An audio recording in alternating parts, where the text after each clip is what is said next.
साथियों नमस्कार, स्वागत है आपका अपने चैनल सक्सेस जंक्शन एक कदम सफलता की ओर में। और हम लेकर के आ गए आपके लिए एमपीपीएससी 2020 और 2021 की दृष्टि से अति महत्वपूर्ण आपका एक टॉपिक है मध्य प्रदेश एवं भारतीय इतिहास, जो कि आपके यूनिट 2 का टॉपिक है। तो यहाँ पर हम मध्य प्रदेश के इतिहास को भी कवर करेंगे और भारत के भी इतिहास को कवर करेंगे, और कुछ नए टाइप के प्रश्न आपको यहाँ पर देखने को मिलने वाले हैं, जो चुनिंदा प्रश्न होंगे, और कुछ अतिरिक्त जानकारी भी आपको यहाँ पर सीखने को मिलेगी। तो वीडियो को शुरू से लेकर के अंत तक जरूर देखिएगा, बहुत अच्छी जानकारी आपको इस वीडियो में प्रदान की जाएगी। तो चलिए बिना समय गवाए हुए चलते हैं प्रैक्टिस सेट के पहले प्रश्न की ओर। कर हर मैदान फतेह, यानी कि जो भी एग्जाम आपके सामने अब आए, चाहे वो एमपीपीएससी हो, चाहे यूपी ट्रिपल सी पीईटी हो, या कोई भी एग्जाम हो, हर एग्जाम को आपको फतेह करना है। चलिए पहले प्रश्न की ओर चलते हैं। देखिए,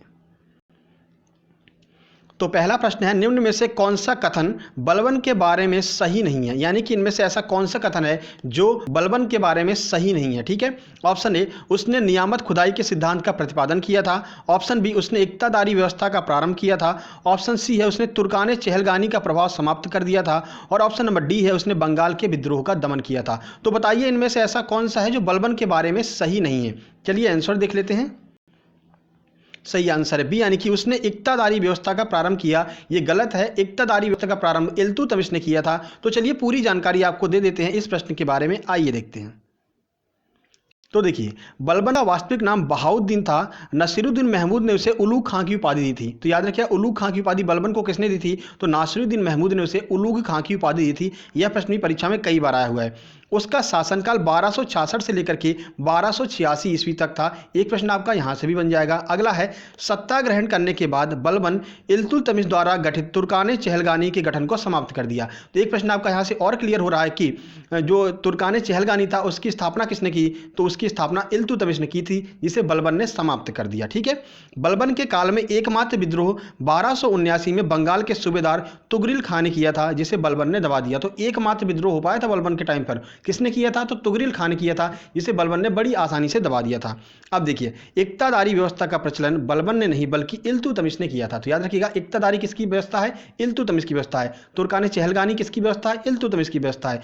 तो इसी एक प्रश्न में आपके कम से कम 5 से 6 प्रश्न यहां पर क्लियर हो गए। ठीक है, इसलिए आपको ये प्रश्न देखने में 10 लगेंगे, लेकिन कम से कम आपके 40 प्रश्न इस वीडियो सीरीज में समाप्त होने वाले हैं, क्लियर होने वाले हैं। चलिए शुरू करते हैं, अगले प्रश्न की ओर चलते हैं। देखिए, अगला प्रश्न, कौन से खंडहर विजयनगर की प्राचीन राजधानी का प्रतिनिधित्व करते हैं? ठीक है, अहमदनगर, बीजापुर, गोलकुंडा या फिर हम्पी। तो इनमें से कौन सा ऐसा स्थान है जो प्राचीन काल में अहमदनगर की राजधानी विजयनगर की राजधानी हुआ करता था? चलिए आंसर देख लेते हैं। सही आंसर है डी, यानी कि जो हम्पी है, जो हम्पी के खंडहर हैं, वो कभी विजयनगर की राजधानी हुआ करते थे। चलिए कुछ जानकारी आपको बताते हैं। देखिए, तो हम्पी के खंडहर जो वर्तमान उत्तरी कर्नाटक में स्थित हैं, विजयनगर की प्राचीन राजधानी का प्रतिनिधित्व करते हैं। विजयनगर काल में बना विरूपाक्ष मंदिर यहीं पर स्थित है। ठीक है, और विरूपाक्ष मंदिर किसको समर्पित है? तो भगवान शिव को समर्पित है विरूपाक्ष मंदिर। कर्नाटक में भगवान जो शिव हैं उनको विरूपाक्ष के नाम से जाना जाता है, ये भी आप याद रखिए। कभी कभी प्रश्न पूछ लिया जाता है कि कर्नाटक का जो विरूपाक्ष मंदिर है किस भगवान को समर्पित है? तो भगवान शिव को समर्पित है विरूपाक्ष मंदिर, याद रखिएगा। चलिए, हम्पी यूनेस्को की विश्व विरासत स्थलों की सूची में भी सम्मिलित है। यह भी आपको याद रखना है कि कर्नाटक की जो हम्पी नामक स्थान है, जो खंडहर है वहाँ के, वो यूनेस्को के विश्व विरासत स्थल की सूची में शामिल है। ठीक है, चलिए आगे बढ़ते हैं अगले प्रश्न की ओर। देखिए, तो दस्तार बंदान कौन कहलाते थे? बताइए, ये शब्द आपको नया देखने को यहाँ पर मिला होगा कि दस्तार बंदान जो हैं वो कौन हुआ करते थे। ऑप्शन ए है सूफी संत, ऑप्शन बी है खान, ऑप्शन सी है मलिक, ऑप्शन नंबर डी है उलेमा। चलिए आंसर देख लेते हैं। सही आंसर है डी, यानी कि जो उलेमा हुआ करते थे उन्हें दस्तार बंदान के नाम से जाना जाता था। अब उन्हें दस्तार बंदान क्यों कहा करते थे, आइए आपको पूरी जानकारी देते हैं। देखिए, तो सल्तनत काल में ऊंचे धार्मिक और न्यायिक पदों पर बैठे व्यक्तियों को सामूहिक रूप से दस्तार बंदान या पगड़ी पहनने वाले कहा जाता था। क्यों? ये लोग हमेशा सिर पर आधिकारिक रूप से एक पगड़ी धारण करते थे जो उनके उच्चता को प्रदर्शित करती थी। तो पगड़ी के नाम पर ही इनका नाम क्या पड़ गया? दस्तार बंदान। ठीक है, तो याद रखिएगा, दस्तार बंदान कौन हुआ करते थे? तो जो उलेमा लोग हुआ करते थे, बड़े बड़े न्यायिक पदों पर जो बैठा करते थे, उन्हें दस्तार बंदान कहा जाता था। ये प्रश्न कई बार यूपीएससी के एग्जाम में आया हुआ है। ठीक है, तो आपको भी ये प्रश्न क्लियर करते हुए चलना है, आपकी परीक्षा में भी आ सकता है, चाहे वो कोई भी एग्जाम हो, रेलवे एनटीपीसी सीबीटी 2 हो, चाहे आपका एमपीपीएससी हो, कोई भी एग्जाम हो, किसी भी परीक्षा में आपको यह प्रश्न देखने को मिल सकता है। चलिए आगे बढ़ते हैं। देखिए, अगला प्रश्न, मध्य प्रदेश की किस प्राचीन जनजाति का पवित्र वृक्ष जो है वो साज वृक्ष है? तो साज वृक्ष जो है वो किस जनजाति का पवित्र वृक्ष है? आइए देखते हैं। ऑप्शन ए है भील, ऑप्शन बी है सहरिया, ऑप्शन सी है भारिया, ऑप्शन नंबर डी है बैगा। चलिए आंसर देख लेते हैं। सही आंसर है डी, यानी कि बैगा नामक जो जनजाति है उसका पवित्र वृक्ष क्या है? तो साज वृक्ष जो है वो बैगा जनजाति का पवित्र वृक्ष हुआ करता था। चलिए आंसर देख लेते हैं। देखिए, धर्म और जादू में विश्वास करने वाली मध्य प्रदेश की बैगा जनजाति साज वृक्ष को पवित्र वृक्ष मानती है। क्यों? तो इस वृक्ष में उनके प्रमुख देव बूढ़ा देव निवास करते हैं। ठीक है, तो दोनों फैक्ट आपको याद रखना है। बूढ़ा देव किस वृक्ष में निवास करते हैं? साज के वृक्ष में निवास करते हैं। कौन सी जनजाति साज वृक्ष को सबसे पवित्र वृक्ष मानती है? तो बैगा जनजाति सबसे पवित्र वृक्ष मानती है। ठीक है, और ये जादू और धर्म में भी विश्वास रखते हैं। चलिए आगे बढ़ते हैं। देखिए, दिल्ली सल्तनत के किस वंश ने सबसे कम समय तक शासन किया था? खिलजी वंश, तुगलक वंश, सैयद वंश या फिर लोधी वंश? चलिए आंसर देख लेते हैं। सही आंसर है ए, यानी कि खिलजी वंश ने सबसे कम समय तक शासन किया था। अब चारों वंश के बारे में आइए हम आपको पूरी जानकारी दे देते हैं। देखिए, तो दिल्ली सल्तनत के गुलाम वंश के सुल्तानों ने 1206 से लेकर के 1290 ईस्वी तक शासन किया। ठीक है, कुतुबुद्दीन ऐबक ने इसकी स्थापना की थी गुलाम वंश की, आपको याद ही होगा। ठीक है, खिलजी वंश ने 1290 से लेकर के 1320 तक शासन किया। तुगलक वंश के शासकों ने 1320 से 1414 तक शासन किया। सैयद वंश के शासकों ने 1414 से 1450 तक शासन किया। और जो अंतिम वंश था वो दिल्ली का सुल्तान वंश, जो सुल्तान हुआ करते थे, तो लोधी वंश अंतिम वंश था। 1451 से लेकर के 1526 तक इन्होंने शासन किया। 1526 में इब्राहिम लोधी को हरा करके बाबर जो भारत का जो है यहाँ पर राजा बन गया, या फिर ये कह सकते हैं सुल्तान बन गया बाबर, और मुगल वंश की यहाँ पर स्थापना कर दी थी। ठीक है, इस प्रकार आप देख सकते हैं कि जो खिलजी वंश है उसने सबसे कम समय तक शासन किया, यानी 1290 से 1320, केवल 30 साल शासन किया था खिलजी वंश ने। तो सबसे कम समय तक शासन करने वाला वंश कौन सा है? खिलजी वंश है। ठीक है, ये सारे फैक्ट आपको याद कर लेने हैं, क्योंकि कभी कभी पूछ लेते हैं ये वंश कब से लेकर के कब तक शासन किया। ठीक है, तो सारी चीजें आपको याद करते हुए चलना है। चलिए आगे बढ़ते हैं अगले प्रश्न की ओर। देखिए, तो मध्य प्रदेश के किस साहित्यकार की साधना स्थली तो उत्तर प्रदेश है तथा समाधि स्थल राजस्थान रही है? यानी कि देखिए, जन्म उनका कहां पर हुआ है? मध्य प्रदेश में। साधना स्थली कहां पर रही है, कहां पर उन्होंने अपनी रचनाएं लिखी हैं? तो उत्तर प्रदेश में।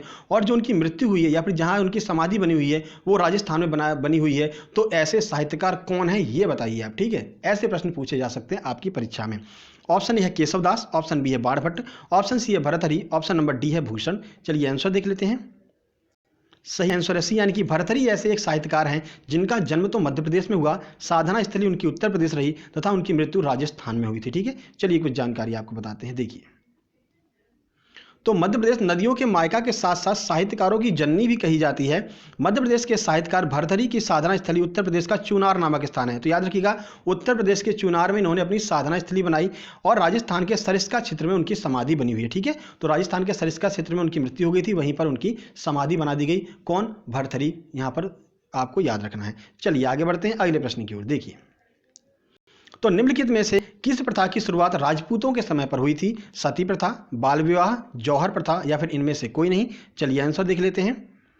सही आंसर, यानी कि जौहर प्रथा का जो प्रचलन है वो सबसे पहले राजपूत वंशों के द्वारा शुरू किया गया था। चलिए आपको कुछ जानकारी देते हैं। देखिए, तो राजपूत द्वारा मुस्लिम आक्रमणकारियों से स्त्रियों की रक्षा करने के लिए जौहर प्रथा का प्रचलन हुआ।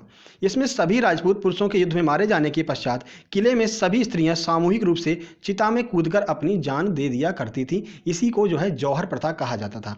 रानी पद्मावती की जौहर कथा सबसे ज़्यादा प्रसिद्ध है, और आज का प्रश्न आपका यहीं से बन रहा है, जिसे आपको कमेंट बॉक्स में कमेंट करके बताना है कि रानी पद्मावती कहाँ की रानी थी। ठीक है, प्रश्न एक बार फिर से सुन लीजिए, रानी पद्मावती कहाँ की रानी थी? आपको कमेंट बॉक्स में कमेंट करके बताना है। ठीक है, आप गूगल से भी सर्च कर सकते हैं, इनके ऊपर तो एक जो है फिल्म भी बनी है पद्मावत, तो आपको सारी चीज़ें याद होंगी। ठीक है, चलिए आगे बढ़ते हैं। कमेंट बॉक्स में कमेंट जरूर कीजिएगा, हमें आपके कमेंट का इंतजार रहेगा, आपके रिस्पॉन्स का इंतजार रहेगा।